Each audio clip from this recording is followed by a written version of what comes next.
Submitting documents to Uber for account approval is a straightforward process. Follow these steps to ensure your documents are submitted correctly.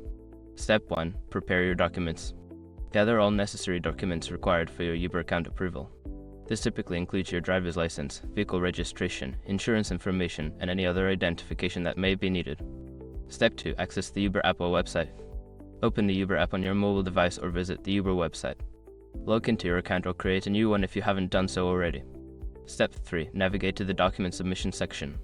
In the app or website, find the section for document submission. This is usually located in your account settings or during the onboarding process for drivers. Step 4. Upload your documents. Follow the prompts to upload your prepared documents. Ensure that each document is clear and legible, and that you are uploading the correct files as specified by Uber. Step 5. Review and submit. Before finalizing your submission, review all uploaded documents to ensure accuracy. Once confirmed, submit your documents for review.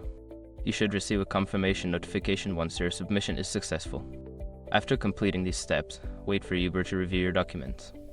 You will be notified of your account approval status via email or through the app.